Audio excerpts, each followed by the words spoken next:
What's up, dude? Feeling a little bit of Cabo Wabo? Do you know what that is?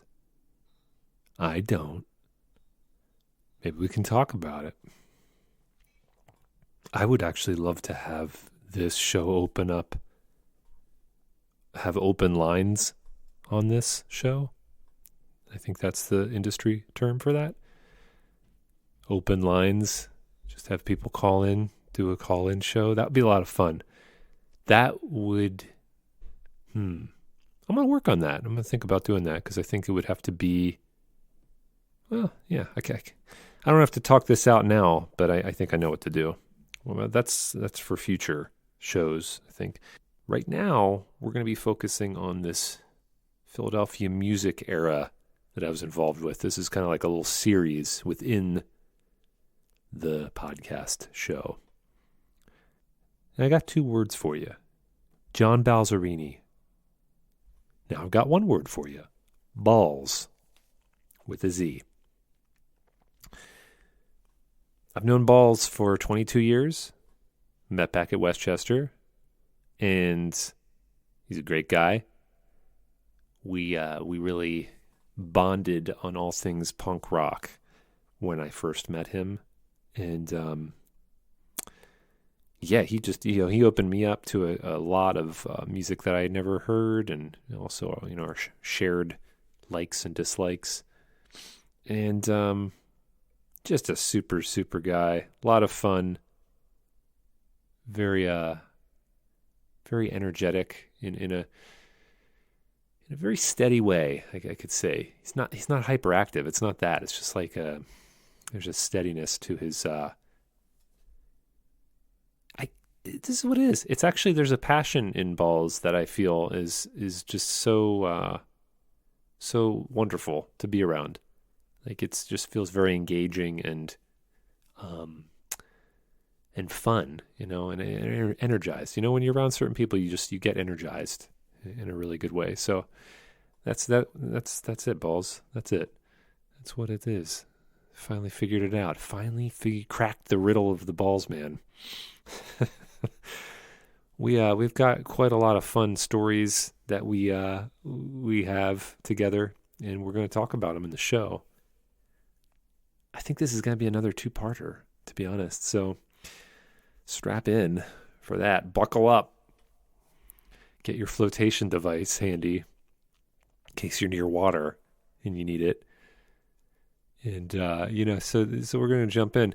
There's also the water's good. We're jumping in. It's a nice float that we're going on.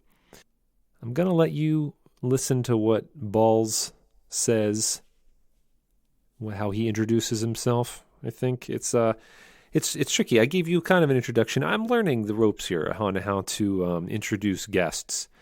I don't know if it's like something, do we do live in the show, or is this something beforehand when I'm doing the pre-show talk that I'm doing here, the show's prologue. I think that also there's gonna be notes in the show notes, so you can like learn a little bit about that. I think that's kind of going to be another way to get the point across of who people are in a little summary. But we're gonna chat. We're gonna chat now. We're gonna chit chat.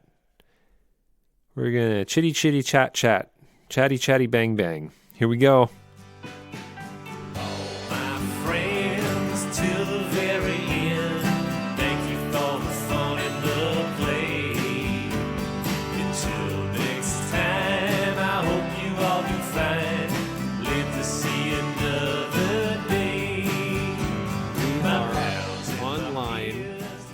Live. We are here. We are here. You are there. And we're everywhere. Everything is everywhere. We are everywhere. This is how much better can it get listening to that? There's just you have every possibility in this one moment at once, and you're going to be listening to that with you and me. That's right. Together. Together at last. It's like a nice warm s'mores delicious s'mores. A delicious virtual s'mores. Well, I guess that'd be 3 ingredients. The marshmallow. So we could each choose which one we want to be. Like and then a delicious sip of beer. You just take a delicious sip of beer. I think that's what he's doing right now. He's taking a delicious sip of beer. Oh, I'm having a delicious sip of tea from this Garfield mug. Yeah, is that Yodi? It's Odie. Odie, that's right. Odie. It's like you were thinking Yoda and Odie. It probably was. My mind is like on Star Wars all the time. Anyway, dude, I'm well, and it's funny because the mug, it says "Use your friends wisely." That's literally classic what you're doing. Garfield. Yes. Classic Bradford. Classic Bradford, man. I'm using it wisely. It's an old McDonald's vintage mug. I love those. Yoda, yeah. Have you been watching The Mandalorian? I have been. Yeah, I just started watching it. It pained me to, pay any more money to fucking Disney, but yeah. It was good. It was yes. It's so far it's really good. You mean you started season 1 or season 2? I'm totally caught up now. Oh, dude. Okay, so we're both on the same page. So if we we could just start spoiling it for people. We could. What I like haven't seen is I like how everybody has action adventures. Yes. I'm really interested in the space action adventures. Yes. Totally good in the space action adventures. So much action space adventures. It's fun, man. I'm happy to be watching it. It's like the baby Yoda is just an adorable character, and I feel like they were really smart. Surprisingly good. I mean, definitely like an upgrade from a Mogwai in Gremlins, and totally. It's what was it? Gizmo. Yes. The whole time I'm watching this, just like, well, you're Gizmo, but it's fine. I can dig this. You're Gizmo, and it's you're okay. Gizmo. Yeah, you're a Gizmo. You're a little Gizmo, and you're doing gremlin shit, and that's totally fine. It's working for me. I dig it. It's also really smart how they made it so that people, women, I think they're bringing that whole demographic in, where it is like action for the dudes, and not that women can't like action, but it's this like nurturing no women little. I know like action. No, not like we do, and so you see that come on. Like we watched the first season last year with my mom and Amanda here, and it was like they loved the little baby. It's like the nurturing side comes on, so it's like this is just a brilliant kind of like marketing thing that's going to pull you in, and it's a great story. It's super well written. It's at awesome. the end of the day, it's just somehow, I'm not even sure, it's taking my money. I don't even know how. I know money is disappearing from me and going to Disney. And that's how Yoda keeps turning green. That's it. That's right. It's just Disney just keeps taking and taking and taking, and I am just a dumb sucker. They take it in so many ways that we don't even realize. Oh, but I don't want to. By talking about Disney, we're giving them money. So I want to come back to what we are here for. And I'm just thinking, if I've known you, John Balzarini, here for 22 years. 22? Yeah, 22 years. I mark the time from coming to Westchester University and meeting you out there in the quad. Is that where we met? We met there. I don't know if it is the actual quad, but it was. It's like there was a big open space. Actually, I think there was an actual quad that was somewhere with like grass. I think it was where the dorms were, in between all the dorms. Yes, yeah, it was like a central hub, and that's where I met you officially.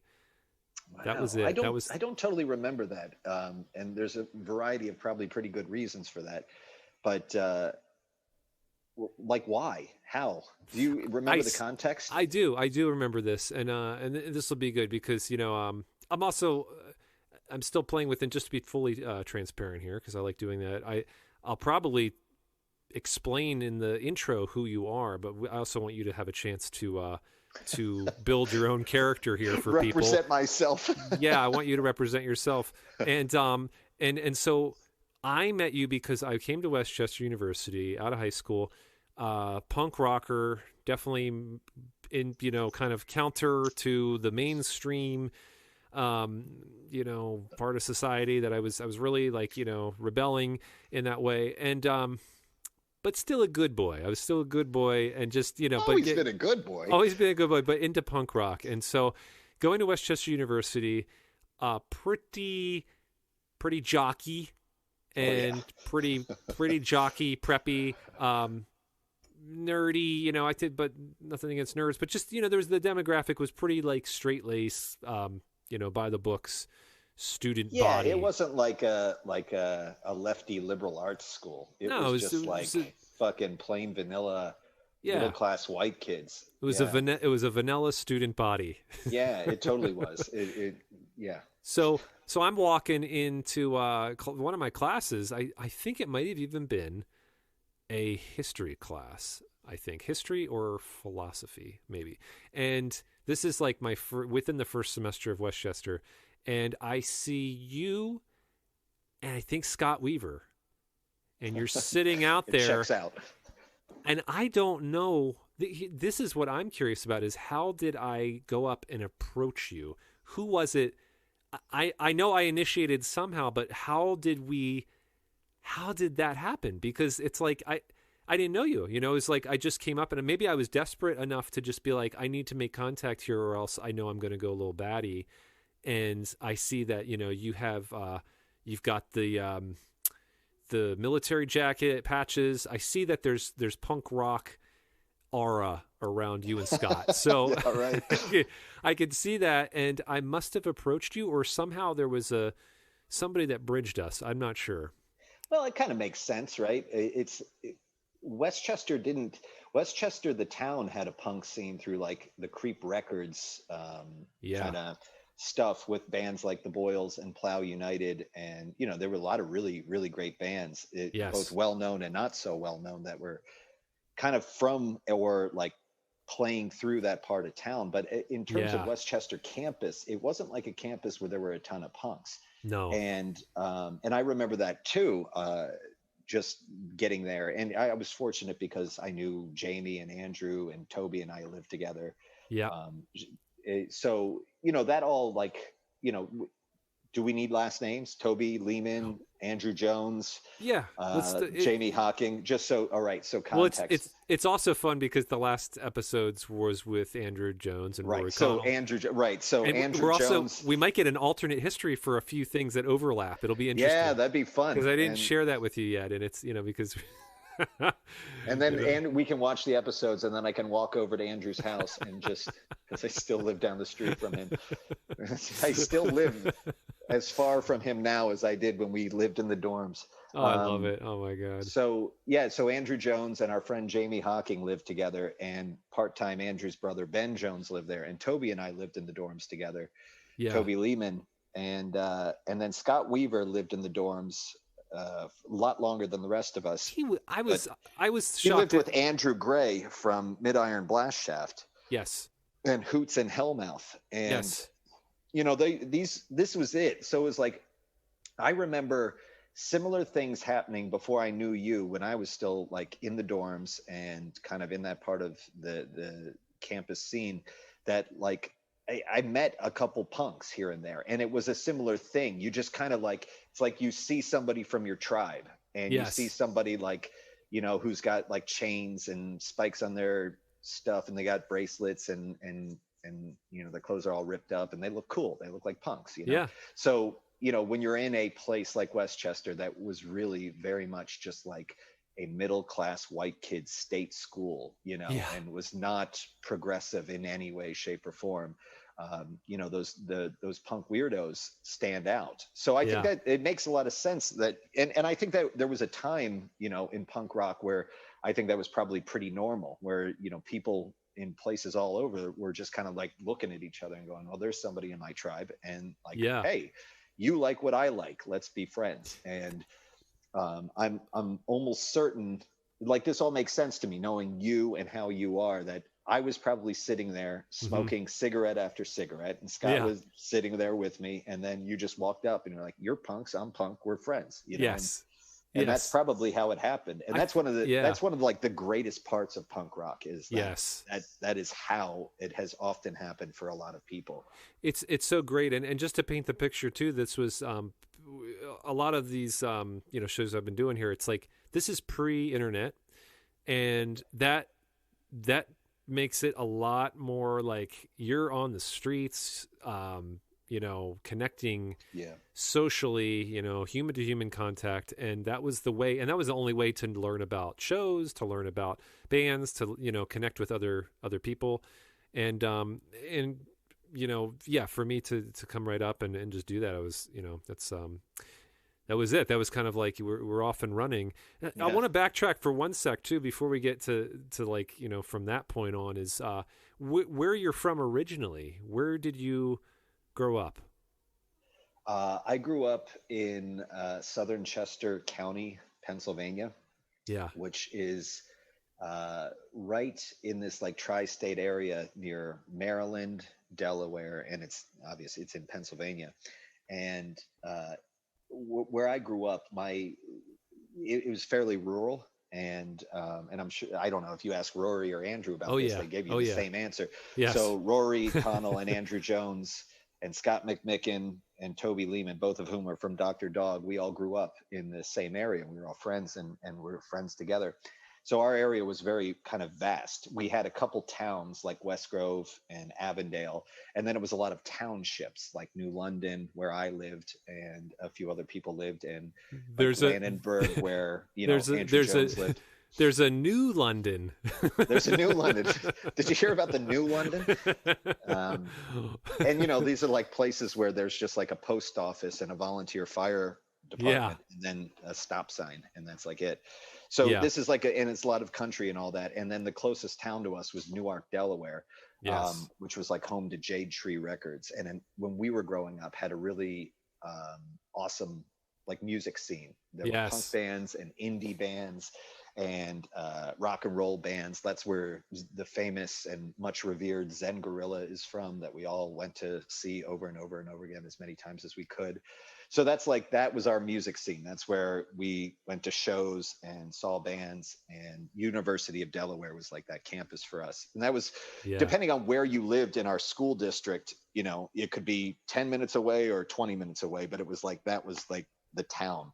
Yeah. So I'm from PA, about an hour outside of Philadelphia, but it's really close to Newark, Delaware. And that was like, once we became teenagers or middle school or whatnot, that was like the cultural hub to go skateboarding and see shows and try to make friends with people that you always thought were cooler than you were. Do you remember one of the Do you remember one of the first shows you got to go see? I totally remember my first show. And it was, in hindsight, really wild and lucky. The first show I ever saw, I think I was maybe 13 or 14, and it was the last Railhead show. It was called the Railhead Funeral, and Railhead was like a local Jade Tree Records band, and they were a really great band, and it was their last show. So my first show was their last show. So they were the headliners. Wow. The opening band was a band called Lean, which was another Newark band, and I still have a couple of their 7 inches, and I still think they're really good. And the middle act was a band that nobody had ever heard of at the time, called Avail. Oh, jeez. So my first show was in Avail. Avail was not even the headliner. They were the middle act for a local band that was like having its last show, and they were just like a band from Richmond that had traveled up, and they had no like, they weren't like the famous, melodic hardcore band that they would become. They just ruled. It was awesome. It was like when what was their first thing? What was it? I can't even remember their first album. Maybe it was Satiator. I can't remember, but that's the period. So that was my first show, and it was awesome, and I loved it. And it affected me intensely, and I wanted to change my entire life. So I did. Dude. I actually, my relationship with music was pretty strange and pretty rigid, like a lot of punk rock kids can be. I definitely had this kind of sense that, if the band got a guarantee, they were big famous jerk offs and fuck them, or, and it's like that, to me, that's such a dumb thing to even think right now. But that's the kind of thing you get into your head. At least I got into my head probably reading too much Maximum Rock and Roll or something like that, and being completely inundated with that, anti-sellout, kind of really rigid kind of point of view about music and art, which, not that I disagree with all of it, but there was definitely this sense of like, no, punk rock is basements, and punk rock is VFW halls. Punk rock are like U churches and stuff like that. And I can't remember my first show, but it probably would have been at the Troc in Philadelphia, or first concert. I'm doing air quotes for it. Sure. And I don't know who it would have been. And it might have been with you. And I was probably like 21 or 22. Like, I had seen hundreds of shows in small little places in all sorts of different bands, and had played shows before, but had just been so kind of like, I'm not going to go see some band that plays at the Troc. I'm not going to see some band at the TLA, let alone the Electric Factory or something like that. And it took me a long time to kind of get over that, especially since all sorts of great bands were like playing at the Troc. So it was like, if I want to go, I do remember maybe one of the earliest ones was Oxymoron, that 90s German, oi punk band, which I still love so much. I think they're just one of the best bands ever. I was listening to them a couple months ago. I was going through some of the stuff. It's so good. Such an amazing band. They are. They had done a tour with the Dropkick Murphys, and this is like before the Dropkick Murphys were like, dropped. How they're like, before they really hit. But they like played the Troc, and it was like going to the Troc and getting into a mosh pit for a Oxymoron show and a Dropkick Murphys show at the Troc, and it's just these enormous dudes, and half of them are skinheads, and I'm just like a skinny little, not little, I was tall but skinny, and just getting knocked the fuck around. And and I guess those types of shows just kind of made it okay for me. But so I don't know, something like that would have been maybe the first concert I ever saw. You know who I said? Well, actually, I'm gonna just say first. The first concert I saw, I'll say this, is the Pink Floyd Division Bell tour at the Spectrum. Wow, Spectrum show in the penthouse suite that had my friend's dad was the mayor of our town, so we got to go. It was amazing. I wasn't even a Pink Floyd. I didn't even really know who Pink Floyd was, and I was like, I went to this thing. It was really awesome. Of course, right? But Pink Floyd, it's going to be a big old spectacle, and huge spectacle, huge. But the middle ground between show and concert, one of the couple of the best concerts at the Trocadero, Bouncing Souls. I saw them a couple times there, and then Rancid. Oh, I'll bet that was a good show. Yeah. It was, it's just like you realize, I'm not going to see a band like that again after. Yeah, totally. I didn't know at the time, but then it's like next time I saw them was at the Electric Factory years later. Huge show. Yeah, and that's a big difference when you go from the Troc to the Electric Factory. Yeah. It really there's a lot less intimacy. Yes, Troc is the Electric Factory. Small, old, awesome, like vaudeville theater. And the other one I saw there, which was amazing, was Beck. There you go. The Troc, that was fun. Well, you say even concert, and now I'm like thinking about it, and I'm like, I don't consider think I those saw concerts. Sure, yeah. Well, so I still call something at the TLA or the Troc a show. I still use that nomenclature for it. Yeah. But I have seen. I saw David Bowie at the what is it called, the basketball stadium where the Sixers play. The Spectrum. And I saw not the Spectrum. It's just blanking on me right now. Okay. Whatever that is. If Andrew were here, he would tell me the name of it. Like he tells me the name of things. So I saw David Bowie there, and I saw Prince there, and then last December with Frank McElroy from Dr. Dog. We went and saw Barnacle Wolf. And Barnacle Wolf. Well, we went and saw the Misfits, and again Dropkick Murphys there. Frank went with you? Times. I didn't know Frank got the damn tickets. He didn't tell me anything this summer about that. He didn't talk about it. It was almost a year ago. It was probably a year ago, 2 weeks from now. So, dude, it was awesome. If I was there, I would have gone with you guys. Absolutely. He called me just like it had been on everybody's mind that like the Misfits with Danzig were playing. Yeah. Oh yeah. And that's a situation where everyone's like, I want to go, but am I going to pay $60 to see these Right. jokers? And it's like, yes, I want to, but still, and am I going to go to the big old stadium and see them? And it was this back and forth. And then it might have been like 4 or 5 days before that concert, and air quotes, and then Frank called or texted me, and he's just like, you want to go see the Misfits? And it was like, well, the stars aligned. Yes, Frank, I definitely do. And Dr. Dog connects, and he got us great seats. We were like right up front, and got to see the show. It was awesome. Oh my God. It was awesome and corny and amazing, and everything I wanted. That's amazing. I wish I could have gone to the Misfits. I wish you could have too. I watched some video you posted, and then I watched some videos just like YouTube of them at the, reunited, and oh my gosh. It was fun. Frank and I were laughing at it. We were both watching the show, and it was wild. Like, so they have a guitarist in the back who is like holding it together. Really? And yeah, it's an interesting thing. So Jerry only breaks like 15 basses throughout the show. Like, he smashes like 15 of those weird like spider looking basses he has, and they break like balsam wood. Like, they just shatter apart, and he tosses them out to the crowd, and it gets a cool reaction.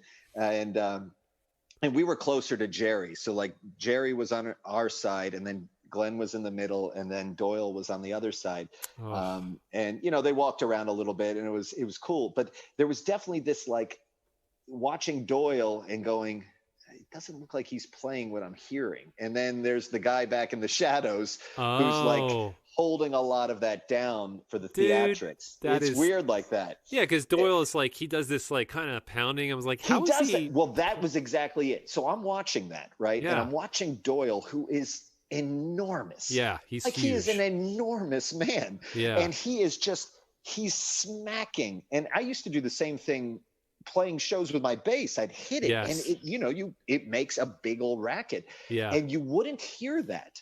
And it finally occurred to, and I'm watching this, and then we're also watching Jerry Only, who is when he plays bass, he plays with his fingers. Yeah. And then would be like doing fist pumps with his finger picking hand. But then the music would still be, and it was just like, wait a minute, what is happening here? Like, oh my God. And Frank, and we're both thinking it, and we're both kind of working on it. We're watching, and then finally we both kind of look at each other. And this is, 45 minutes after watching it, we're slowly piecing it. And it's just kind of like, oh, that guitarist back there is the one really holding the guitar parts. So, Doyle can really kind of just be Doyle in the spectacle. Yeah. And Jerry Only, it seemed like it was more like PA bass coming through, just like drive, as opposed to like bang, bang, bang, bang, bang, bang. Now, it was still cool. It was still awesome. Sure. It was like more of the spectacle and all that kind of thing. And, and it really was wild when you kind of figure, because, Frank just goes, are they playing? I go, God damn it, Frank, I've been trying to figure this out for fucking 45 minutes. And what was really funny too, is there's one point where they were playing Last Caress.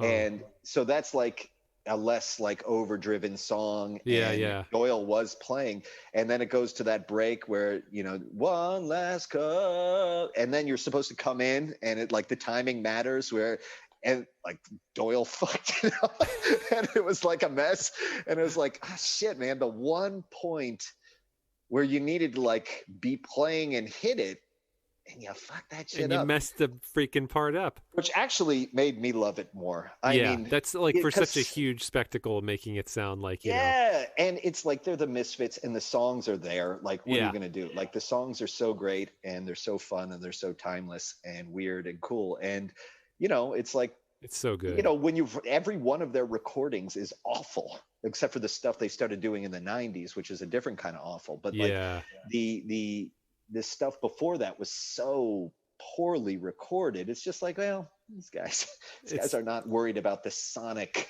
textures of. No. When we're going to zip around back again, you're in your shows, you're going to see shows. We're in Westchester. I meet you guys. You are at that point, you're at the Pirate House, and I'm wondering what. Yeah, so I want to talk about that because I remember like talking to Andrew and Rory. They kind of had their story of the Pirate House, but I'm sure you're going to have a unique perspective. And for me to I remember coming over and meeting everybody, and it was kind of like it was a group. It was an insular group that I got to meet. I got to meet this whole group of friends that have been together for a long time. And that was awesome because you guys were awesome. I loved everyone.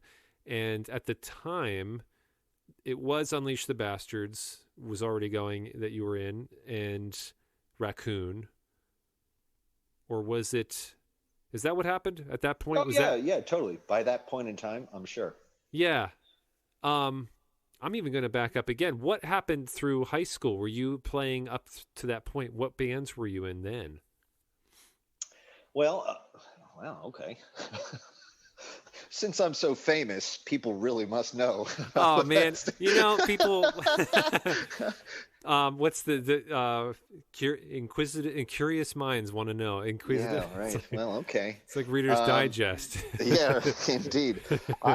So how did this work? So I can connect this to Unleash the Bastards then. So, when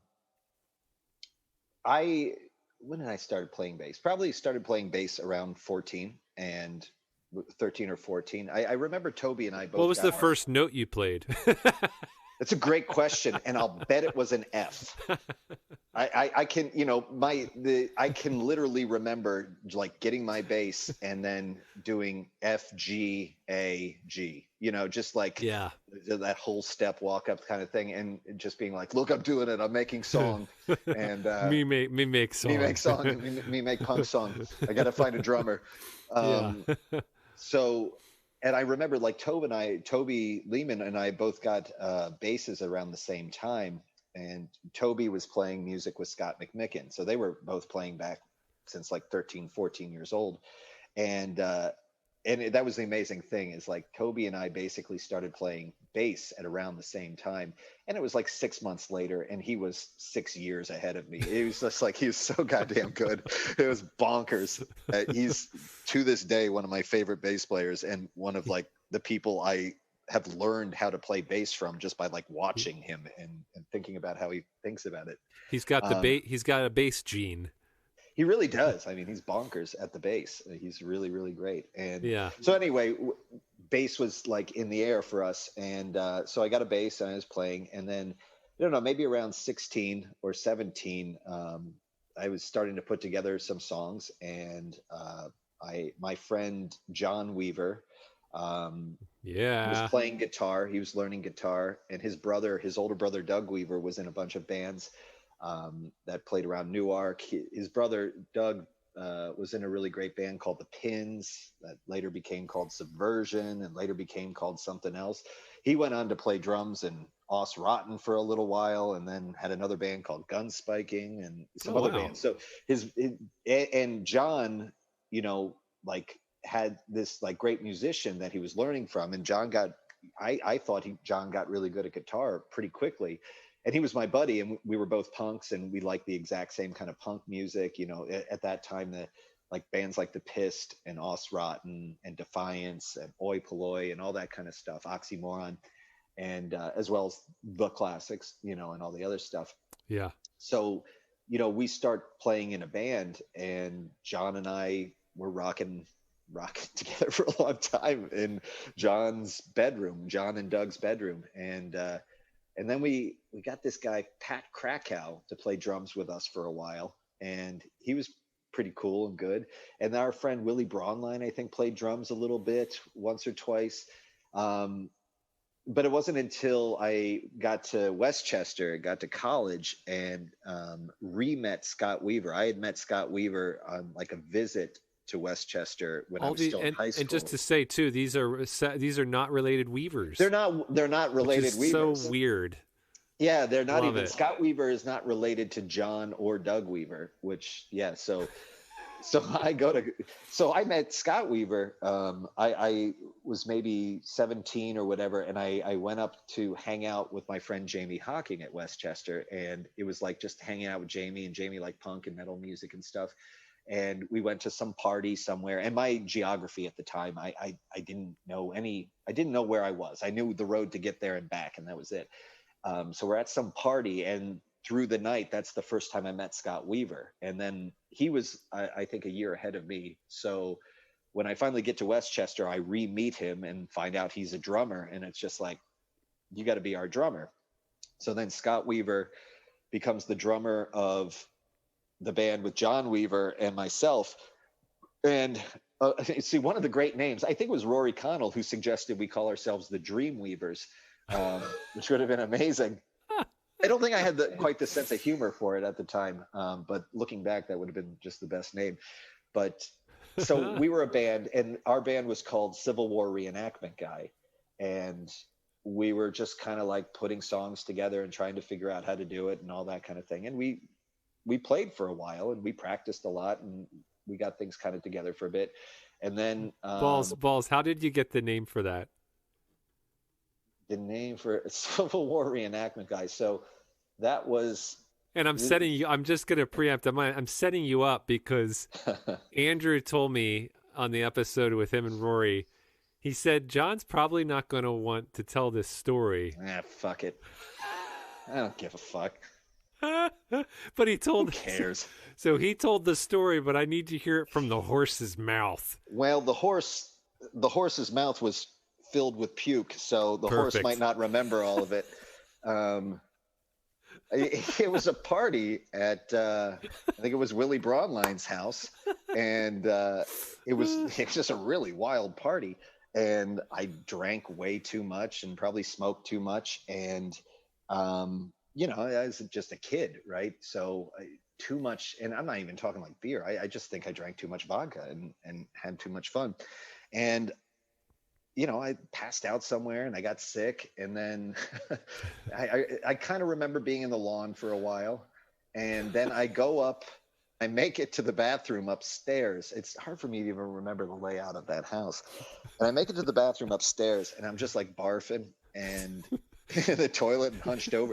And you know how you mentioned a minute ago, like that green jacket. So I used to wear this jacket. I had this green jacket.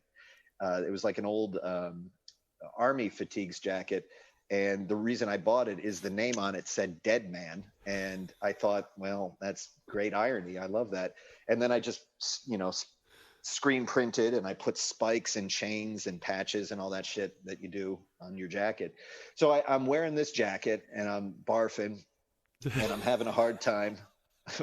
I'm having a hard time being at this party at this point in time. And this guy, the way it was told to me is this guy named Joey Simpers, who was the bass player of a band called Walleye, said, look at this guy, something like this, look at this guy. He looks like a Civil War reenactment. And so I'm like a mess. So I don't even remember if that's exactly how that happened. But, this is what was told to me the next day. And apparently I pulled a knife on people. And these were people who could have put me in the hospital, even if I wasn't drunk and out of control. Like, these are just like folks who, like, thank God they just looked at me and thought I was pathetic, which I was. Oh, my God.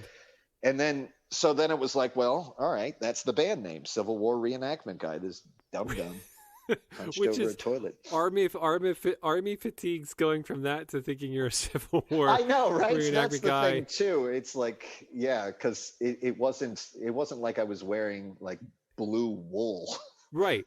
Yeah, right. Wool with a little cap and like a bayonet on your side. But that's a powder keg. That's how it was told. So that became the band name. It's perfect. You got to own that shit. That is good. That is a good one. I didn't know about the knife part. And then, again, this is what people said, or I had heard, and I used to carry it. Dumb. I carried a knife back then. Yeah, better a knife than pepper spray, because that I might have sprayed, and right, those dudes might have beat the living hell out of me, and I would have earned that. Oh my gosh! So that was the band name. It's perfect. So you do Civil War reenactment guy. It's a great band name, which is funny too, because I remember I met one of your other friends at a show we did years later in Pittsburgh, who was a Civil War reenactment guy. Yeah. Eric Woodward. There, boom. Yeah, he does that. He's a Civil War reenactment guy. And I remember staying up really late with him. He talked a lot of stories. You guys all you disappeared at one point, and he just kept talking. But I was interested because he kept talking about all these like ghost stories about being on the battlefield during reenactments, and like yeah, he's into that stuff. That was wild. That was some wild stories back in like Gettysburg. You get a really good Eric at like 1 a.m. Oh, I got it. You can get a violent Eric too, but you can get a good one. I got it all there. I got the whole shebang. So you start doing Civil War reenactment guy, and so were you playing shows under that name? Not really. Like we didn't know how to play shows yet. We didn't know how to get them. John, because there's an art to getting shows too. We were talking. Well, and I'll talk about that in a minute because when you joined Unleash the Bastards, I learned a lot more about that art because you were an artist. You painted well, and I was a fucking dummy with crayons who didn't know how the fuck to, get anybody to give us the time of day. So, so we were practicing a lot. And so again, I think John was also playing second guitar a little bit with his brother, Doug, in the band, The Pins. And again, John was getting really good, really proficient at guitar, and we were playing. But then John moves to Michigan, after maybe my freshman year of college.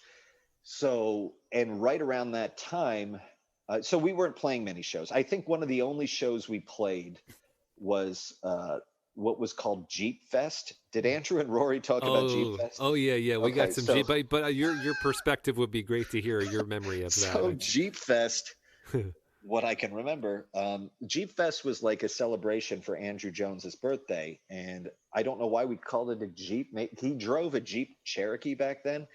I think that's why. I can't exactly remember. But he just was like, well, I'm going to have this party around my birthday. His birthday is in July, so it's like a perfect time to have kind of a summer party. And his parents, up until just very recently, lived in this house with this big barn. And his brother had skateboard mini ramps there that were really fun. And, it was just like a really great place to go. So it was space. His brother being Ben Jones, who owns Kinetic Skateboards. Kinetic, and a silent owner of Nocturnal in Philadelphia. Nice. That's I want to do a plug for them because he's awesome. Skateboarding's the best. So good. So it was like already a cool place, and so Andrew started doing these shows, and I guess in high school. So it was just like a showcase of our bands. Like it's like this group of friends of, I don't know, a couple dozen, and half of them are in bands, and more than half of them are in 2 bands. So it's just everyone's just playing music for each other at our friend's birthday party, and it was really, really fun. So I think that was probably the first real show I ever played, was at a Jeep Fest. I love it. And it might not have even been with Scott Weaver. It might have been with that guy Pat Krakow. And yeah, I didn't even have lyrics to songs yet. We had structure, and we had like parts, some of which would become Unleash the Bastard songs, but I didn't I was just making up lyrics as I was singing, and lyrics. I'm just like barking out shit. It really wasn't music. It was just like my interpretation of chaotic punk rock at the time. So yeah. And so that's what we did. And so I think that was mostly of what like Civil War reenactment guy was just like a lot of practicing and a lot of setting up. I can't remember if there was anything. There could have been like a party or something else other than Jeep Fest. Sure. It wasn't much. And then, so you did that. And then when was the Unleash the Bastards? When was the transition to that? Was it at Westchester in the Pirate House? Yeah, no. Well, so this is kind of before the Pirate House. So Scott McMicken was going to college up in Boston. He had lived in West Grove, and we'd gone to school together and all that kind of stuff. And Toby and he were in a band called Baseball, and they were good. I mean, they were really good. They like knew how to play. They were it's Toby and Scott. They were like they were already really great. Yeah. And the envy of many, not many, but many. Oh yeah. He didn't know many people, but they were so great. And so his family moved up to Connecticut, where they're like family's home bases, so to speak. And so he went to his last year of high school in Connecticut and his first year of college in Boston. And right as John was like preparing to move to Michigan and the band was breaking up, we're up there visiting Scott, a few of us, maybe Andrew and Toby and a couple others. And I was talking about how John's leaving and my dumb, stupid little band is not. And Scott's just like, I'll be in the band. It's like, nice. Okay. And, Scott's not like a punk guy. Like, he's as punk as fuck, but he's not a punk in the classical sense, right? Like, yeah. In some ways, there's nobody punker than Scott McMicken, but in other ways, it's not like he even likes punk music that much. Right. Aside from like the Clash and, maybe me and you, right? Right. It's not exactly. like he likes the spirit, but whatnot. So it was really awesome, him suggesting like, yeah, I'll play in your band, because it was already assumed that he and Toby would, just reform. And of course they were planning on it. They were going to do that. And that's what, those were the early stages of Dr. Dog. Yeah. But he was like, yeah, I'll be in your band. And so my second year of college, which would have been like 98, we got the house, which we called the Pirate House. And that's where Toby Lehman, myself, Scott McMicken, Andrew Jones, a guy named Jamie Hawking, and originally a guy named Ray Taddeo all lived. And Ben Jones. I'm sorry to leave him out. So we all lived there. And then the house just became this revolving door of people and sometimes girlfriends. Not a lot of girlfriends. Not a lot of girls. Not a lot of girlfriends. A lot of dudes coming in and out. A lot of dudes, but there were some girlfriends who lived there. It's like a flop house. It was, well, I was very proud of the fact that we never locked the doors. It was just like, and like you just come home and there would be people there. Yeah. And they just came to hang out, and they didn't call anybody. And if they called, nobody answered. So they and you would do the same thing. Oh yeah. Marty would do the same thing. Marty you just show up. Yeah. And I stayed the Pirate House over the years, many a times. Just, I slept there. I mean, I slept in your room. It was just, the doors were always unlocked. Just like come and be there and do that. So it was great. It was great. It was awesome. It was a good, we had I think, it's far from perfect, but I think we had a strong ethos about many things. And one of which was, and maybe I shouldn't say an ethos, because this might have been to the chagrin of some of the others, but I was certainly all for it. Open doors, just come here. Like, just be here. Yeah. Like private space. Nah, fuck that. Just be here. So Scott came to Westchester. So Scott, Toby, and I are all the same grade. So that would have been our second year of college. And that's when he joined Raccoon. Yes. And that's when he joined my band, and we renamed it Unleash the Bastards. And that's when, he and Toby began the kind of earliest phases of conspiring for what like Dr. Dog would be, which was really kind of a fresh start because they didn't carry a lot from what their previous band had been. So, it was, for Scott, it was like three bands, and Toby sometimes was in like three bands too, And Toby was an honorary member too. Before we get ahead of Unleash the Bastards, there was. Oh yeah, totally. I mean, there were a few shows. Still is. Yeah, right. I mean, I remember there was a few shows where Toby came up and he would come up and he was playing like sound and noise and like a radio with feedback and stuff. And you're telling me, I don't know. I can't remember any of that. But there was a few shows I remember he would pop up and do these cool like weird things that like later Unleash the Bastards era, and that was awesome. I remember those fondly, and I was probably super stoned at the time, so he was just doing this weird stuff, and it was like, this is great. And so the name Unleash the Bastards, I kind of know how it came about. That was at Was that it from Harmony Designs? Harmony Designs was this place where we all worked in Which West Grove. I worked there too. I was there Did for a you work there? summer. I was there for one summer when oh, maybe 2000 or something, and like yeah, I came and worked a few. Yeah, definitely like a See, I can't even chunk. remember. A lot of people worked there, and Yeah, I worked there making for a long time. making bookmarks for the Smithsonian and paperweights. Yeah, well, I mean, she started a business where she used postage stamps and like quotes from famous people on these postage stamps to sell to museum stores. So like she made stuff for like the Hemingway Museum or the Newseum. I don't know if the museum is still around, but or whatever. Name a museum for some famous person or New, writer or dead president or whatever. was that a newseum? The news. I remember the Newseum. There's That a was a big. newseum.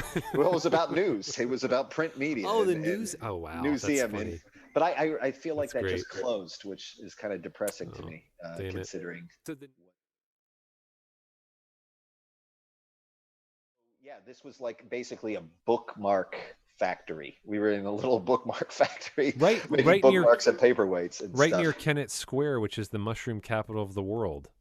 Yeah, maybe like 8 miles down. It was in West Grove, Yes. where like Scott and Toby live. It's like we used to walk to work from high school. Like after school, we would walk to work Yeah. and then work for a couple hours and make a couple bucks and then whatever. So yeah, and I kept that job for a while, and a bunch of people kept that job. And like everyone worked there. Toby worked there. I think Scott worked there. Andrew worked there. A bunch of other people worked there. John Weaver, you, me. John Weaver worked there. Yeah, there was some times when I remember all of us down there and just making bookmarks and just talking shit and doing all that. So So it was great. I think what happened was there's this quote so every bookmark has like the quote of whoever's on the stamp. And I think we were doing something for John Steinbeck for the John Steinbeck Museum. And I don't know, it's not even that good of a story, so thanks for asking. But the quote goes something like this: "Unless the bastards have the guts to give you unqualified praise, I say forget them." It's a cool quote. It's like, fuck the critics. Don't listen to them. They're garbage. And I don't know, somebody just like had a slip of the mouth and just said, "Unleash the bastards." And it's like, oh, that's a funny idea. That's back in the days where, and well, we still do this, but like if a funny phrase comes up, it's like, oh, that's a band name. Oh, that could be a band name. Yeah. And so I guess that always hung around in my head. Yeah. And when we were trying to figure out band names, that was the one that Scott McMicken and I think agreed to, and Scott Weaver liked it. So that's what we did.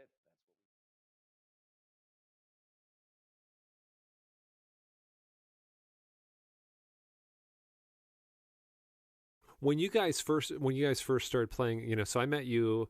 You were playing already. It was a trio, and I remember doing a English paper on Unleash the Bastards for one of my classes, and I interviewed guys. I came and took some photos, and it was like, I don't even know what, whatever. It's just made some paper out of this thing, an interview style, whatever I did. And I was a fan. I was hooked right away because this was also, I want to say, some of the like really smartest punk that I had heard to date. It was kind of like everything else I had heard fit a kind of genre in the punk world. So there was like, it's like, here's Fat Records bands, here's Epitaph bands, here's Lookout bands. Things had a sound, Discord bands. Yeah, they all had this like sound that they were, cohesiveness to it all. And so I hear Unleash the Bat, and this was also before I think I was into the Clash. I wasn't really privy to them yet, but it was like something that sounded different than I had heard before. There was also just like straight up punk songs, like, we could hear from the first few batch of songs. We'll play one here in a sec, that you guys recorded as the trio. And then, as the evolution happened with it, it was like, it grew into this thing that was, definitely different, different sound. As I've been listening back to the album that we did, is it's like, this was a different sounding punk. That was, I think, and when you said how Scott wasn't like a punk rock, he wasn't listening to punk rock other than maybe the Clash at the time. I think his piece coming into that really created this new hybrid of this punk music. Oh, totally. I mean, let's be clear. Yeah. The band was good because of Scott McMicken. let's just be honest. So let's just like the famous and, extremely talented Scott McMicken is one of the, it's the reason why the band was so awesome. I mean, we all were great, but he's just a few blocks away too, which is funny. I know. He's literally, awesome? I could have like had it, but yeah. Yo, Mickens, get over here. Come here, Scotty. Get over here. Get in. We're gonna do a talk soon. We're gonna do a chat soon. You better talk to him. We're gonna talk to him. I'm gonna find out what he's thinking right now. He's gonna be a live person. Yeah. A live guest, I mean. But I mean, yeah, totally. It goes without saying. I thought that was always the great thing about it too. Like, because Scott McMicken and I lived together. Scott Weaver lived down the road, but Scott McMicken and I wrote primarily all the songs. And, there was a whole bunch of songs that never made it on the record that we had played. And maybe I have maybe a 4-track tape recording somewhere or something like that we got rid of. We'd like work through stuff. And that's one of the great things about Scott McMicken is that he doesn't really stop. It's like, we can work on something, let's play it through and let's see it. And then if it's not working, let's get on to the next thing. And that was really fun. And it was a cool way to do stuff. Yeah. But as you're pointing out, he wasn't like a punk rocker, right? He knew punk rock. He knew punk rockers. He had heard tons of bands. Like, back then you drive in somebody's car and then, you're like hearing somebody's music, right? So he was totally acquainted with it, but he wasn't like, he's not a guy like wearing punk shirts and, going to punk shows unless it was with somebody else. He liked the Clash. He was like a big Clash fan. That's where he and I like totally locked together. But I always kind of felt like the greatness of that band was that he wasn't a punk and brought in ideas about music and playing music that at the time, especially at the time, I wouldn't have thought of, right? Like, we're not even just talking playing beyond a power chord. Like, of course, there are major and minor chords in Unleash the Bastards, but like seventh chords and stuff like that. And like punk bands didn't do that kind of crap, No. It was all just straight, major chords and just real basic kind of power chord stuff. Very few would have done that. One of these first songs that this was like a batch of 4 songs that were on the like first that became part of the album. But where did you record these? I'm going to play one here. I see what you got up here. Let me hit this one here. Let me play this one. Okay, I'm gonna try a fade in. I'm gonna be real. All right, we're gonna listen to this now.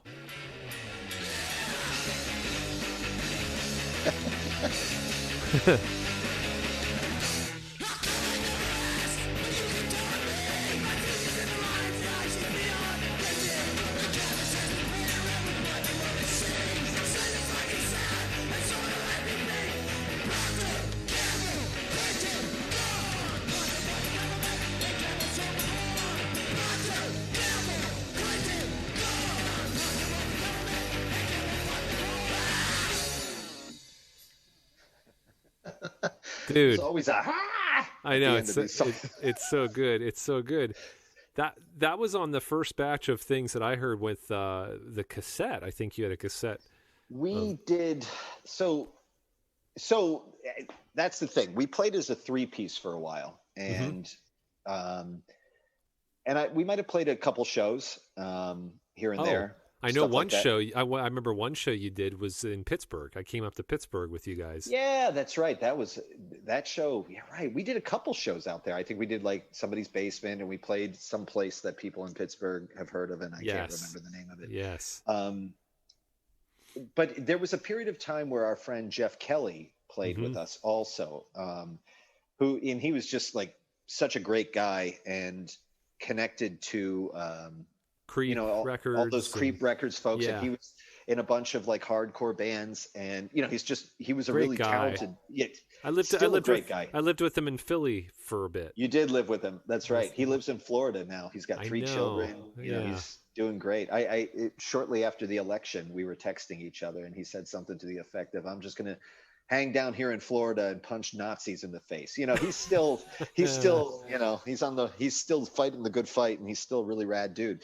Yeah. So I think Scott McMicken and I kind of were like, well, I think we need another guitarist, because McMicken can play guitar, so another guitarist would give him the opportunity to do more creative stuff. And it's Scott McMicken. He's thinking about creative ways to interpret this music. So we asked Jeff Kelly, do you want to play second guitar? He's a guy who had gear.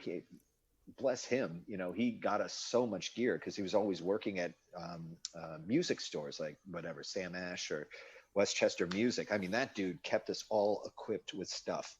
History must remember how much gear Jeff Kelly generously brought over to the Pirate House. You'd say something like, "Oh, it would be cool to have a digital delay," and then like the next time Jeff came by, he'd just like leave a digital delay on the table or some stuff. He's such a really just great, generous person, and he was a good friend.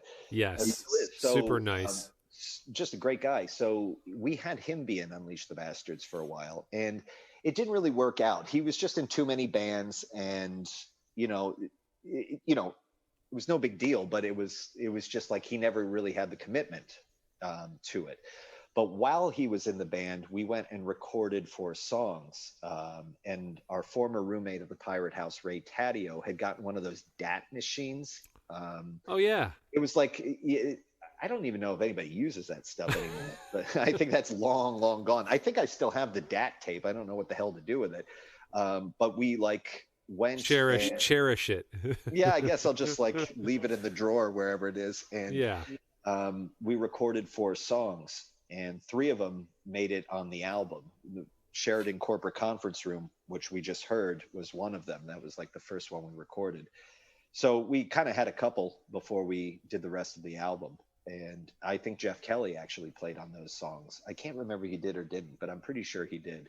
And they were like a good first recording of the band, but they weren't even the first stuff. We had recorded practices, and there's a whole bunch of songs that we wrote and we played, and we might have even performed at shows a little bit, that we just scrapped.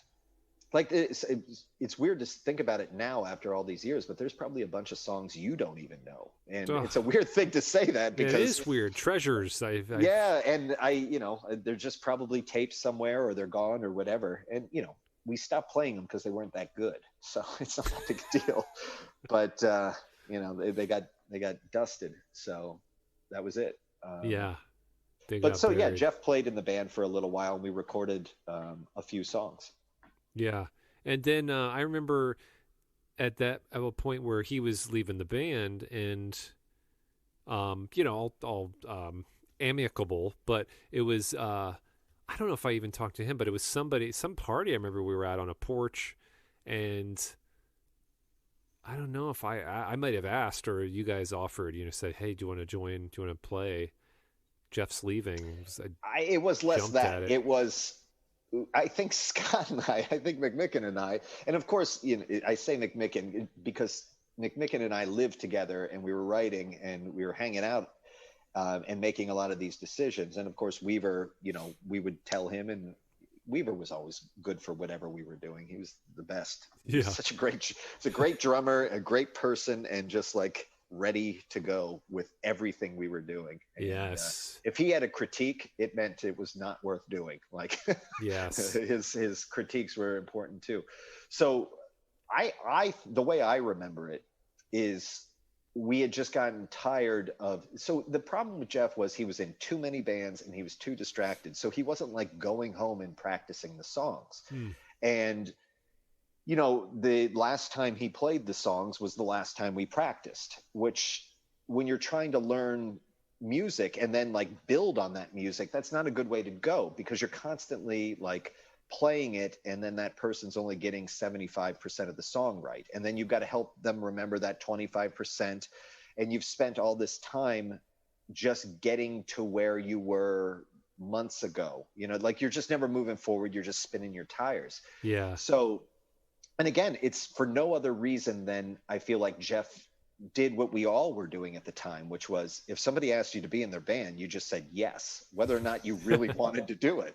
And I think there was a lot of that. And because he was a buddy and, we said, we need you. And it to his testament, he was such a good musician that he could do nothing between like a week or 2 weeks of practice and still get like 75% of the song right. Like he just, he was a really good musician. So, but that wasn't working for us because like we were like trying to push it forward and we were trying to like think about, like you were saying, we were kind of trying to, like we knew we wanted the music to be tough. And we had a real, like, we were hell bent on being tough, probably because we were such like wimpy dudes in so many ways. But it's like let's be tough in this music. But we also, it was like, especially because of McMicken, trying to bring in musicianship that at the time wasn't that, like, we were listening to a lot of Os Rotten. We were listening to a lot of street punk. And, and the pop punk, which was huge, of course, in the late 90s, is just that. It's just pop punk. And we were trying to do kind of amalgams of a lot of different stuff where there was like influences from all sorts of different bands outside of punk. Like we have like a lead from a Tom Waits song in one of the songs that, McMicken lifted and added. I know that one. So it's like we were trying to do stuff to make it a little more interesting. And that's one of the great things about having a guy who isn't just like a punk rocker in the band. They just bring such a interesting angle to everything. And then you just bloody it up and you cover it in dirt and mud and shit. And then you play it really, really fast. And it's like a cool punk song, Yeah. And, so the way I remember it, getting back to it, I'm getting, me, how me get in band. How did Bradford get in band? I remember it as we had made the decision, we need to get rid of Jeff because it wasn't really working out. And Jeff was totally fine with it. He was just needed to roll him up in a carpet and throw him off a bridge. We needed to, far from it. I mean, it was just like, you needed to roll him up in a blanket and have him in a nice soft bed. Jeff, this isn't working out. And he was just like, yeah, that's cool. It's no big deal. Totally he was good. Super fine with it. And we had basically were like, we should have Brad. You weren't Bradford yet. No, I was not. This was still Brad. You were Brad Trojan. The Brad years. and you were really, let's be fair, the only fan of the band. I was a super fan, I think. You were the super fan. You were a legit super fan with no peers. And I don't mean that in the hyperbolic sense. You literally had no peers. Nobody else that was it. Seemed to like this band. No, people liked the band, but I was the not the way I remember it, but no. I feel like you were like the biggest fan. Yeah. And when we figured out you could play, and were eager to play, it was just like, well, we should just have Brad be in this band, like, and to me, that's like the moment. That's when the band really turns on. We were like, we were like a light that was flickering. Maybe more than that. We were moving forward and we were doing some stuff. And then when you joined the band, I felt like it was like everything. All the pistons were firing. And well, I appreciate hearing. I appreciate that. I was really excited to. I remember being super excited to play. And I remember my first show with you at. Threads and Sleds, or that wait I don't know. Oh no, that's Threads and Sleds. No, that's a skate shop awesome. That's a skate shop that was in Haddonfield. It was the skate park, the indoor skate park in Westchester. Yeah, we played there outside of Westchester. Where was it? It was, what was it called? Oh shit, man. Well, not Boards and Blades. Was it? Boards and Blades was a place. That was it. It was Boards and Blades. Boards and Blades. We played there, huh? That was the first show with you I remember doing. Wow. That was it. I don't even remember playing. I remember standing to the stage right. I remember that show. That was the first one. I was super excited. At the time, I was also playing in Odd Normal with Justin Stentz. Justin Stentz. And that was our first. What happened there? It was I think I was starting to. I think I knew he was also winding down that band, so I was kind of going for a little while, going back and forth and playing both bands. But I was in Westchester. I was like, here I am. I'm going to be doing this, and just super super stoked to play. And yeah, I mean, I think it was super helpful. I was really inspired and excited to play in the band. And I mean, kind of what you mentioned earlier a little bit, even though I don't think I was helpful so much in networking or shows out in Westchester. That was kind of where you guys knew stuff. But I do remember starting to get us in like Philly. And you brought us to Philly. Totally. Yeah. I remember the house we practiced at where I lived on Pine Street at 13th and Pine. Yeah, right next to Dirty Frank's. Right there, man. And that was huge. That was great. That was so much fun. I remember you guys I was at Westchester the first year. Then I went to University of the Arts in Philadelphia the second year. So I actually moved away from y'all and went to the city just because I really wanted to be in art school. And then got that place. But I, even when I was art school, I remember coming back and forth so much to Westchester on weekends totally. And all the time. And then bringing you guys to Philly, and we started practicing there because I had a basement. Yeah. So I think it was just probably, it was fun. It's like you guys get a chance to get to the city. We start practicing there, and also gives more space in this Pirate House for, maybe like, I don't know, more schedule for other bands or whatever, maybe Raccoon or something. Well, I think by that point in time, we couldn't really practice at the Pirate House. I feel like that might have been it too. The noise had just become too much of a thing. Poor little Miss Nesbitt next door. Miss Nesbitt next door, the old lady next door to this insane Pookie. House with Pookie. God, that woman, little doggy. She persevered. She lasted longer than we did. It's incredible. It's incredible, man. That's a poor woman. But but Philly was like a perfect place to just like go for it. I think that house you lived in was amazing because it was so good. It was down the street from that place, the Cop Shop. Yes. Well, one of the many cop shops in Philly where underage kids could buy beer. Yes. and little Debbie's. And Little Debbie's. You had the Little Debbie's. The rest of us went and got Steel Reserve 40s, right. And we would get really drunk. And the other thing I remember about that is somebody else was practicing there, so there was like this huge bass rig. It was like taller than me, and I didn't have to bring any bass gear. And there was a PA. It was like perfect. It was my roommate Andy, who is, I forget his name, but I forget the band's name, but who was in a like a death metal band. Yeah, and it was so that makes a lot of sense. It all looked like death metal shit. It was death metal shit is always too tall. It's like their stacks are so tall.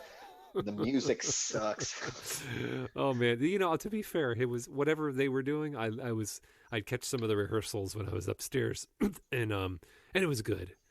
I'm sure. I don't know anything about it, but it's not. Yeah, death metal's not great. But it was awesome because we had Dirty Franks on one side, and the other side was like, I think it was like a rehab shelter or something, or like you're right. It was halfway house or something like that. Yes. So we could play as loud as we wanted, as late as we wanted, without having any neighbors bothering us. Yeah, and it was that awesome. Just works so well to not like we could just drive from Westchester, not bring any gear, and play so loud for so long. And those long practices were really, really great. It was epic. It was epic. Everything up. And then as we started kind of getting going, I remember in school, we started screen printing shirts, and I had access at the point in time to the whole, screen printing department, and us just like going up and just tearing through prints, and it was just so great. And I'd already been screen printing, so I knew how to do it. You knew how to do it, and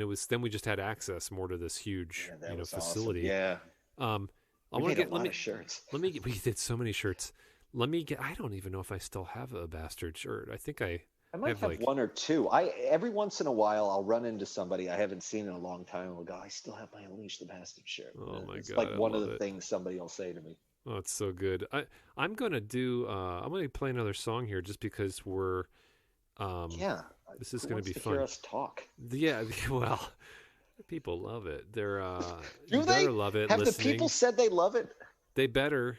I gotta meet these people. They're in trouble. So I'm gonna kick in with this song because this is something that we were talking about with like just a different sound of of punk. This is like what I think we were kind of getting at with like this is Scott's influence and really like I remember like learning this song. I was like, what are these? What are we playing here? What is Which this? one is it that you're gonna play? I'm gonna hit Prophet. Oh yeah, Prophet, totally.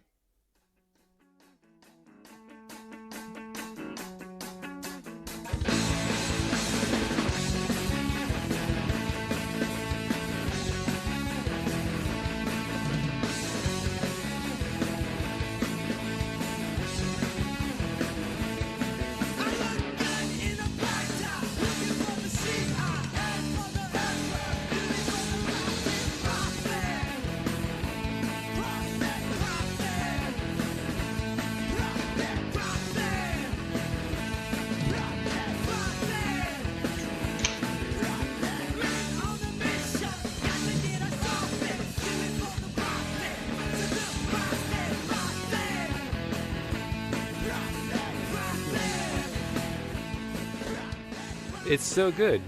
It's still really good. Cool song. It's a cool song, man. It's a cool song. Real cool song. I also want to. Well, I'll put this in whatever the notes when people can get these shows eventually. But this whole album, because this is the album I was a part of recording, and we recorded in. Where was this? This was at. We recorded this at Nick Rotundo, a guy named Nick Rotundo. His studio, he's passed away since, Clay Creek Studios. Oh, that's right. In Newark, Delaware. He was in the band Walleye, and he was part of, he's a real important member of the Newark music scene, and he recorded tons of bands and tons of people. Yeah. He passed away just, I guess it's less than 2 years ago now. That's sad, man. Yeah. Yeah, I think totally. Andrew told me about that. Yeah, it was a real bummer. It was a really great experience. I remember recording. I remember eating a ton of Capriati's veggie sandwiches. Well, and Daffy Deli. We ate a Yeah. ton of Daffy Deli. That's back when Daffy Deli had the 2 veggie burgers and fries for like $5 or $6. So we get like a 30-pack of beer and then 5 Daffy Delis, double veggie burgers for the whole day of recording. Oh my god! Capriati's. This was a blast. Recording that. I remember we recorded it a couple days maybe, or I forget how. I feel like we did a couple weekends. Yeah, so okay. It must have been 3 or 4 days to do, I don't know, what was it, like 11 songs or 12 or something like that? I don't know. Holy cow. Am I seeing songs on here? I don't even have some of these songs. This is cool. Well, there's these. This is the album. I'm going to get into something else there, but that. Okay, gotcha. So let me hit this one too, just to show a little diversity of. And yeah.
Oh, that's a smoothie.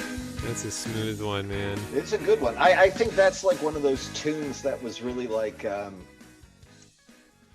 do you write a song like The Clash? And yes, that's pretty arrogant to think you'll ever even come close to doing something like that. They're the kings, but well, that's definitely where. So that's a Scott McMicken song, and that is one where he was just like, this is my take on like a Clash song. Let's get into this groove and let's get into this like good bass line and let's do it. And that one is still.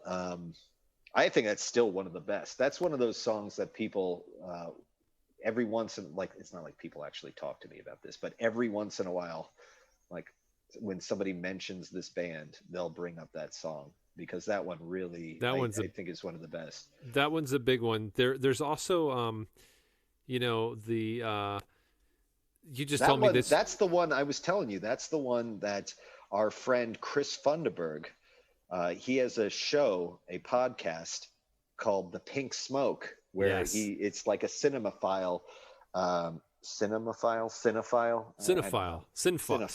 Yeah. Music dorks, not music, movie dorks. That's what it is.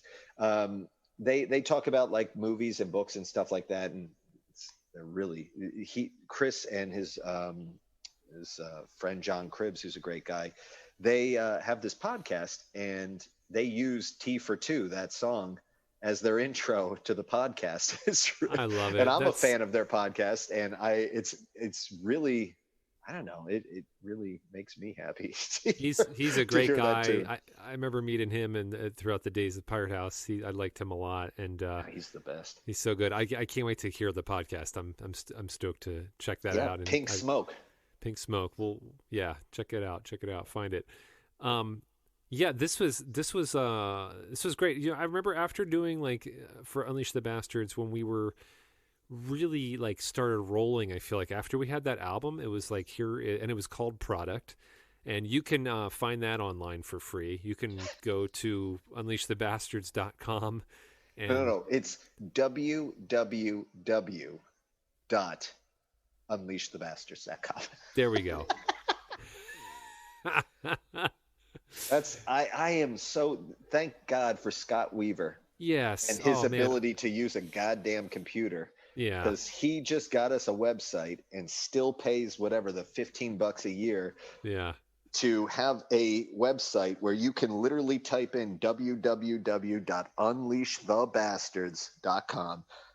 It's great. And then you can get our dopey little album right there. You get it. He's all for free. I remember he had the first, and see some old pictures of us and stuff. And totally. I remember he had the original web page, like way back when it was like, this is like really pre-internet. It was internet was happening, but it was so rudimentary.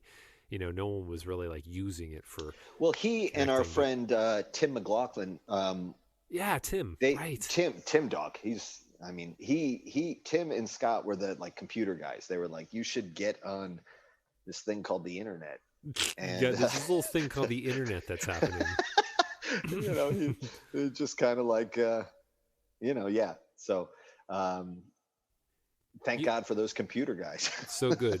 They help so much. And at this point, I remember like what your memories are of Bastard shows, but like, I just remember having a blast at anything we were doing totally all these all ages shows in like kind of these 3-state area, maybe a lot of PA, Delaware, some in Jersey. I remember we would do, and then eventually getting more into Philly with some of the punk shows. But do you remember like any of your favorite places to play in the Bastards? I always liked playing with Mid-Iron Blast Shaft. Oh yeah, gosh, that was like our brother band. Yeah, they were so good. Raccoon was kind of, Raccoon more so. But they were a brother band. I think. I guess musically, it was like Mid-Iron was kind of like.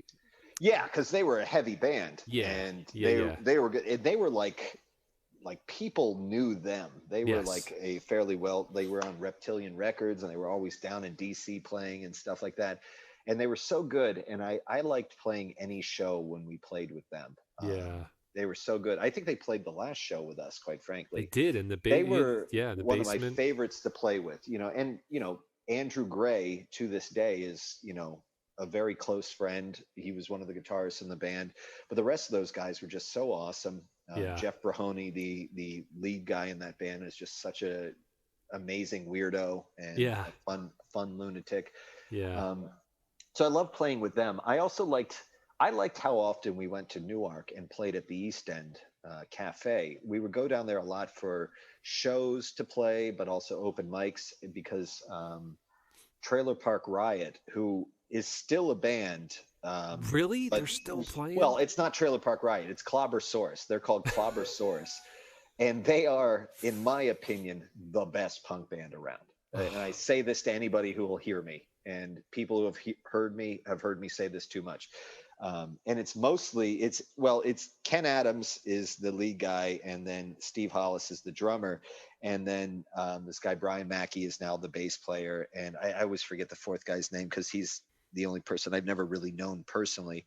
But they're awesome, and they still put out albums. And like before Corona, I had seen them like 2 or 3 times. They play down in Wilmington at a place called the Oddity Bar, Wilmington, Delaware, all the time. They're still fucking rad. They're That's the best amazing. band. Dude, and I'm always dragging people. I'm like, fucking Clobbersaurus is playing. Let's go. And people, all right. Well, okay. I love go it. down to Wilmington and we watch it. So I liked playing with them a lot. Yeah. I don't know. We played at the Kill Time a bunch of times. We played with the U.S. Bombs, right? We opened for the U.S. Bombs, and that was pretty amazing. And Dwayne Peters was awesome. And he was a really nice guy. And we gave him an Unleash the Bastards shirt, and he was wearing it on the way out. And that's like pretty great. We played with like Leftover Crack, and we played with, or were they Choking Victim? I can't. No, it was the beginning of, right after Choking Victim, and those were great shows. I mean, just full disclosure, I booked those shows and was like promoted them, but I was like, we're gonna play these. This is awesome bills. These are amazing bands. I love them. Leftover Crack is, I think, still. I mean, both those bands, but Leftover Crack has really still made really awesome stuff. Oh my God, they're but that was great. Those were really awesome shows. Hellcat Records bands, and we were I mean, that's all we did was like open for like bigger, more famous bands, but it was cool to do it, and the Kill Time was awesome. Like, I don't think we ever got the chance to play Stalag 13. I think Stalag was done by that point. It was like, and I loved Stalag so much. Coming to Philly and going to shows there, and it just was like, it was the ultimate punk fucking experience, and I loved it so much, and I was so enamored with it. So being able to play at Kill Time, which was just like next door, was just as good. And it was so much fun. Felt really great to do. I'm also remembering a time, because I want to throw this in there, when you and I, it was still Bastards era, and you and I went to see Joe Strummer. Oh man! And I mean, I tell this is a story I tell a lot, and just, it's one of my I've met a lot of celebrities over the years, and this is definitely like a high up in the list. So we got to see Joe Strummer, which was amazing. I think I got to see him twice there at the TLA on South Street. The Mescaleros, right? With the Mescaleros. And, he was playing Mescalero songs, and then he kicked into a Clash song, and it was like phenomenal. And you and I went to one of those. And so afterwards, we went out with Unleash the Bastards album and CD. You and had the album. I told you not to bring the album. I didn't want you to do that. You didn't listen. I did not listen. He came out with the fiddle player on the alley, and we kind of cut him off. And there was a few people that were kind of like, okay, this is where they're going to come out. And they must have known this is where bands beeline for their bus. But they were super nice. Him and the guy, I think they seemed pretty high at the time. If I look back on it. And anyway, gave him the CD. He said, "Oh, thanks, mate. That's like really nice and sweet," whether he listened to it or not, but he was still really sweet. Yeah. And then he said, he looked at your shirt, your t-shirt, which classic shirt you'd wear was my Heroes Have Always Killed Cowboys. Right. And he said, "Oh, I love your shirt, mate." Yeah. I mean, I just feel cool. Like it was really awesome. It was, I'm not like a starstruck person, cause I kind of hate famous people. I think famous people kind of are terrible, but kind of monstrous. Yeah, like we're monsters for giving a shit about them. But I do remember just being like, holy shit, Joe Strummer just said my shirt was cool. That's like, Yes. that's I mean, pretty, not like Joe Strummer just acknowledged me being there. And and it was a shirt that I think John Weaver, who was in Civil War Reenactment Guy, had screen printed when we were kids. Um, and it was, just part of the line of shirts that was like, I'm doing air quotes now, rethinking things. A revisionist history kind of shit.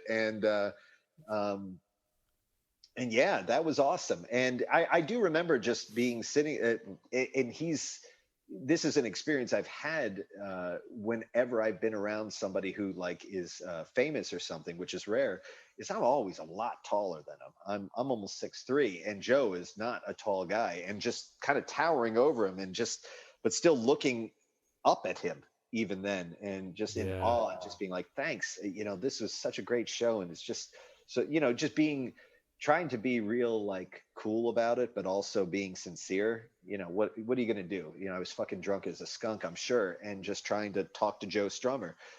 It's not going to be an easy thing to do in an alley behind, the TLA and in Philadelphia. So, but yeah, it was. And he was, man, was he nice? He was just like, he's done this a billion times. Brad, he already has met us 1,000 times, because there's goobers like us in every fucking city in the world who hand him his fucking CD and he says, nice shirt, mate. And it's like, I can look at this as an adult and go, you're not special. Still a pretty special moment to me. You know what I mean? There's nothing. We are not special. He did not listen to that CD.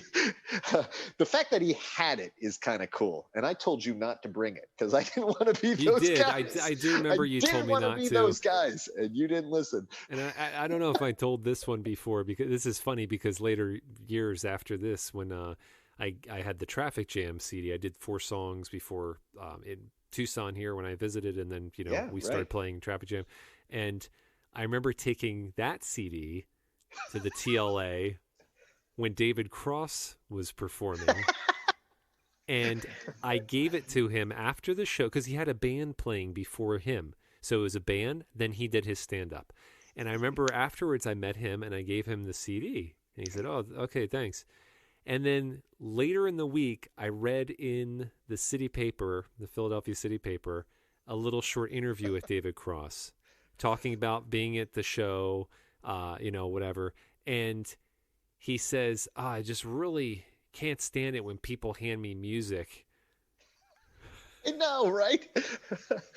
And especially David Cross, because he's so, he'll cut your guts out. He'll just be like, when somebody hands you their fucking shitty band, that's a terrible impression of him, but he's that's what he's doing, It struck a chord. It really was like, that was targeted right to me. And he obviously threw that out. That's the whole thing then. And there's, again, to the testament of Joe Strummer, right? Because David Cross is right. His critique is correct. We're not right. He's correct. That's dumb, and it's lame for him.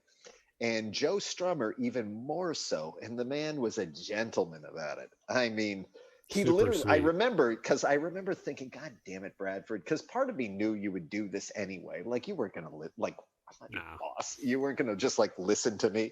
But I was like, Brad, don't do this. Don't give Joe Strummer our CD. He's not gonna. It's not what you do. But it's like, what am I gonna do? Pat you down? It's not gonna be it's like, you're gonna do what you want to do. And he was a total gentleman about it, because he's Joe fucking Strummer. And, super nice man. He taught us what we needed to know. Yeah, exactly. Definitely a lineage holder in the holy in the punk moly. World. So we started playing. We kept playing. We kept going. Eventually, all good things come to an end, and the Bastards started to fizzle out. It was basically, I think, was it the thing that it was Scott Weaver going on the Appalachian Trail. No, that's not the way I remember it. It was McMicken. I think Scott McMicken was done with it. Well, I mean, Scott would have been. Yeah, I mean, to be fair, I don't want to put it on Scott Weaver. I know Scott was done with it. He was ready to just kind of like focus on other stuff, and He's ready to focus on Dr. Dog. Yeah, he was ready to focus on Doctor This Dog. was the right thing to do. Well, at the same point, he was also still doing Raccoon. Right. So is that? But I remember it was kind of like he was kind of moving away from that, wanted to continue. And Scott Weaver was like, I'm going to go 6 months and do the Appalachian Trail. That was kind of it. I remember. I definitely know that you and I were just like, please, let's just keep going. Let's keep doing this. Yeah. No, like I wanted to keep. I wanted to keep going. You wanted to keep going. And we adapted, and I bet we had the Great Last Show. Last Show is actually on YouTube. People could watch the last pretty fuzzy one. It's up there. The whole show in the basement show, and I remember that being awesome. That was just super fun. And I remember when I put it up, I was like hearing some of the songs and some songs that we never got to record, and I was like, damn it, these. But that so I mean Bastards starts to morph then at this point into we're just transitioning here, Bradford Trojan and Traffic Jam, and we just kept kind of rolling. It was like, well, we're going to keep playing. I remember even Scott Weaver started playing in that group, and I remember even some Bastards shows. I started writing a little bit, and then it was like, oh, we're going to do we'll play a few songs set, after Bastards or something, and just have us like change up and everything. But I remember, Scott Weaver first playing drums. One of the first shows we did, you, me, Scott Weaver, Justin Stenz popped in on guitar, and then that all changed around once Weaver left, and Stenz jumped on drums. Then Zach Miller jumped into second guitar, right? And then we started doing. And at this point, I think I was pretty much